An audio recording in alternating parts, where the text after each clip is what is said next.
You don't have to live in pain anymore.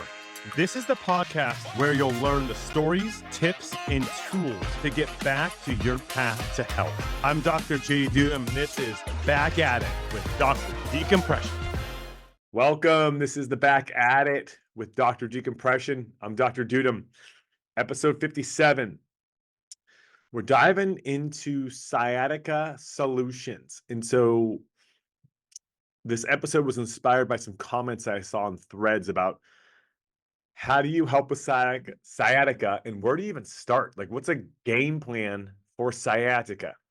We want to thank our sponsors as we dive into Power Plate and Pillowise USA. Thanks for sponsoring and allowing me to bring this content to you. My name is Dr. JD Dudum. Let's dive into sciatica. And what do you do? So sciatica is when you're having nerve pain, tingling, numbness, any type of nerve issue kind of in the back, but down the leg below the calf. So you're thinking like butt pain that goes into your calf, foot numbness, tingling, those kind of sensations. And a lot of times it's pain. It could be more than one thing. It could be pain and numbness. It could be just pain. It could be just numbness. And typically it's coming from the lower back, the L4, L5, L5S1 region. And it's debilitating. It's horrible. I mean, I had this 5 years ago. I've told my story before. It's horrible. You can't walk. You can't sleep. You can't find a comfortable position. What do you do? I have a plan. I have a game plan. I have 3 steps to my plan. Where do you start? So number one, I'm going to give you some at-home guidance. So number one, at-home guidance. You're going to start with movements. Number one, most importantly, do not sit. Do not lay down in a bed all day. Don't just rest. You've got to get up and walk. Walking decreases tension in your lower back. It helps decrease inflammation, and it stops compression and atrophy. So move. If you're listening and you're thinking, I literally can't walk 10 steps. Then walk 15 steps. Or if you can only walk 2 minutes, walk 2 minutes, and then try to walk 5 minutes. Like, just start walking and taking a break as needed. Following up with the movement, I have 3 movements that I want you to do now at home to start maybe reducing and centralizing your sciatica. Number one, I want you to stretch your glutes. So you can do a figure 4 stretch. You can lay on your back and reach your leg across your body. Anything that would stretch your butt, specifically your piriformis. I'll get into the research in a few moments. Number 2, I want you to do a cat-cow. So you're going to get on all 4s, and you're going to flex and extend your lower spine. You're trying to get movement to decrease inflammation, reduce edema, etc. If it hurts, guys, don't do it, or do it less until it hurts, and see if you can progress the treatment.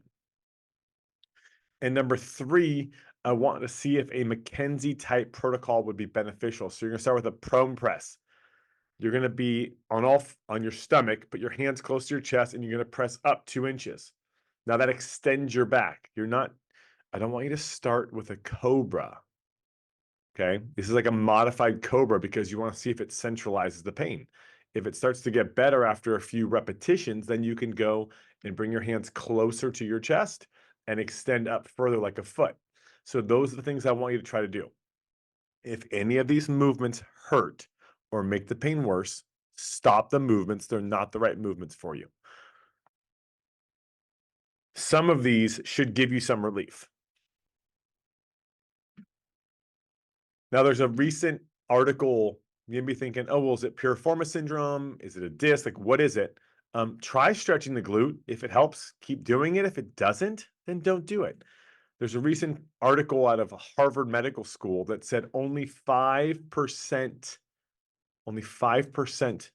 of sciatica or leg pain, tingling, numbness is a result of piriformis syndrome. I know a lot of people talk about it. A lot of people are diagnosed with it, but only 5%, according to the Harvard Medical School paper, 5% is true piriformis syndrome. So keep that in mind. Hey, what can I take to help reduce inflammation? 4 things you can take that I recommend. Number 1, B complex. B12 is really good for nerve health. Other B vitamins are great for nerve health. Number 2, turmeric, 500 to 1,000 milligrams. It helps reduce the inflammatory response in your body, and it may help your pain. Number 3, 500 milligrams of magnesium glycinate. Magnesium, specifically glycinate, has a calming effect on the nerves and the nervous system. Helps with nerve pain, possibly. And then number 4 is bromelain. Bromelain is an enzyme. If you've heard of it before, you know it's the pineapple. It's why you would have pineapple in your smoothie, or you'd eat pineapple and people say it's reducing inflammation, has an anti-inflammatory response because it's the bromelain. So you could eat a bunch of pineapple, or you could take about 500 milligrams of bromelain and help reduce edema, swelling, inflammation, could help with the pain. Those are the 4 things. So you got to move, you got to walk, you got exercises, and you've got some stuff to reduce pain. How do you sleep? 2 positions are best. Number 1 is on your back with a pillow or 2 pillows under your knees to create a flexion of your knees. Okay. That will help reduce maybe some nerve pain. And number 2, if you don't sleep on your back, you're going to lay on your side and you're going to put a pillow in between your knees, like the fetal position, but put a pillow in between your knees so you're not rotating your pelvis. You are going to do this for a few weeks, 2 to 4 weeks. See if it gets better. If you see no improvement or it gets worse, forget 2 weeks, move on to step 2. If you're seeing some improvement and you're okay continuing that with that rate of improvement, because see, you could get 5% improvement, but that might not be a big enough rate of improvement. So if you're liking the way you're improving, continue for another few weeks. If you're not improving or it's getting worse, stop and go to phase 2. Phase 2, seek professional help. What I would do if it was me is I would go to a physical therapist or a chiropractor or an acupuncturist. That's what I would do. I'm recalling my first sciatica case when I was, what's this, back in 2011. This is 2024, so 13 years ago, my first sciatica case. Now, I've helped thousands of patients with sciatica before decompression with adjustments and alignments.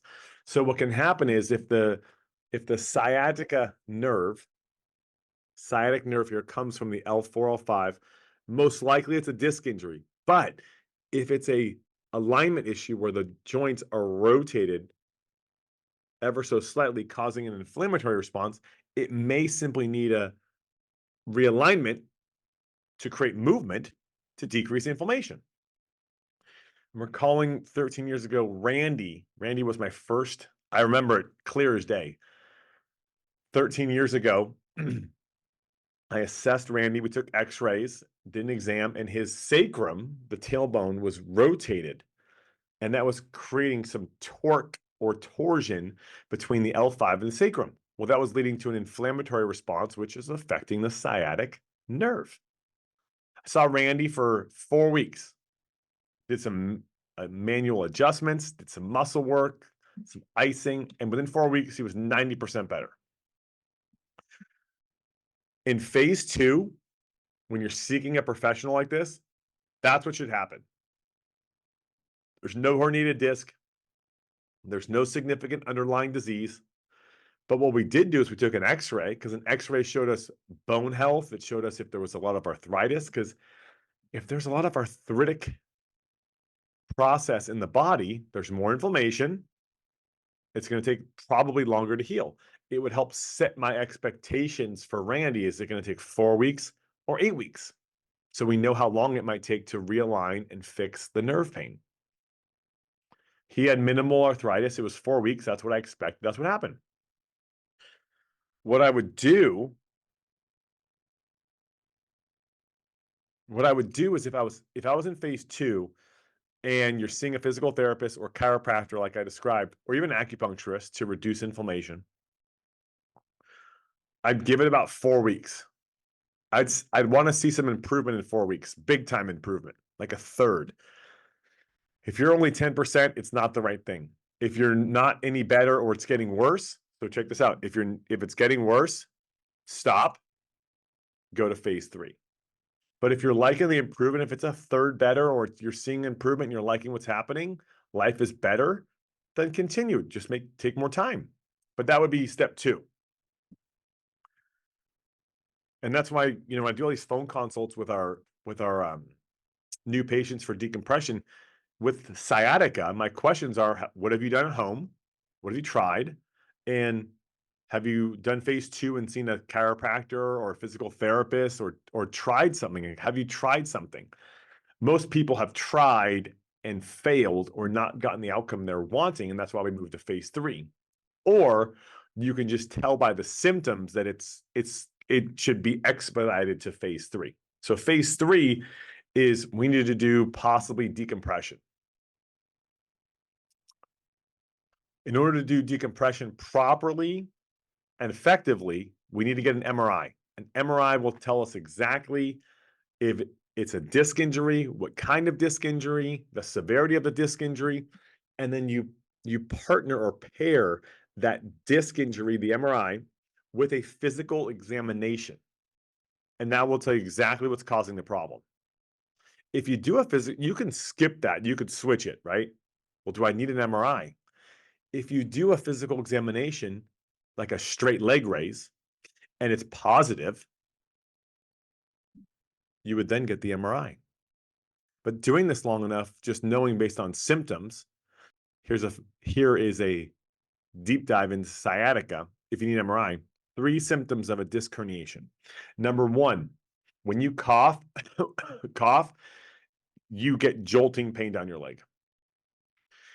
When you go to put your socks and your shoes on, you can't because you're in so much pain. And then number 3, the pain is just so unbearable in the leg.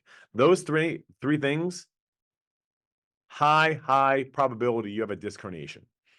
Get the MRI, figure out exactly what's going on. Is it a herniation, a bulge? Is it a extrusion? Has it gone cranial? Has it gone caudal?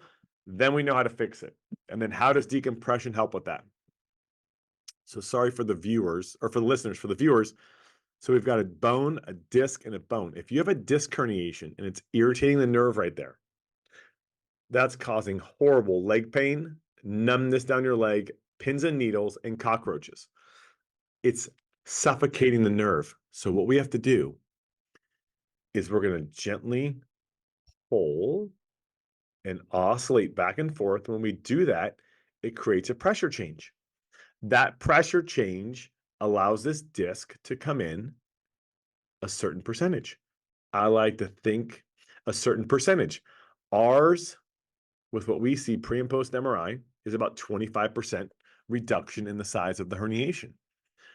That decreases the inflammation on the nerve.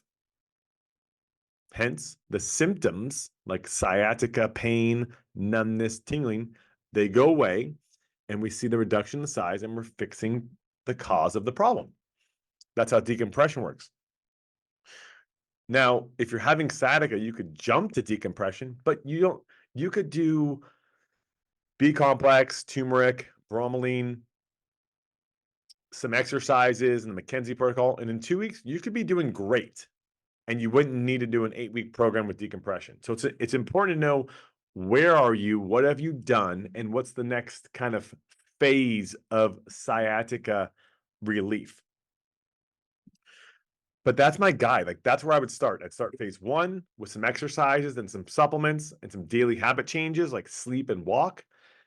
If that's either unsuccessful or it's getting worse, jump to phase 2. Chiropractic, physical therapy, acupuncture, 4 weeks. If you're seeing great improvement, continue. If you're seeing no improvement or it's worsening, jump to phase 3, which is MRI, spinal decompression. And that's where you start, and that would be the last resort, in my opinion. And that's the guide. That's how you can 99% get past your sciatica without injections, medications, and surgery. 99%. It's obvious that you're having lower back pain and you want to get relief. Text me the word relief to 925-291-5670 to download your free low back pain guide. Start fixing your back today and get the relief that you deserve. Give us a try. If you're struggling with sciatica and you want more guidance on this, subscribe to our channel or message me below. I'd love to give you more information. I really hope this helps. I hope if anyone, again, there was a message on Threads about someone's wife was having sciatica and, hey, what do we do? And just use this guide. Use this guide to start and see if you can get some relief. I really hope it helps. I'm Dr. JD Dudum. I want to thank our sponsors, PillowWise and PowerPlate, for allowing me to bring this content to you. This is the Back at It with Dr. Decompression. Thanks for listening. We'll see you next time.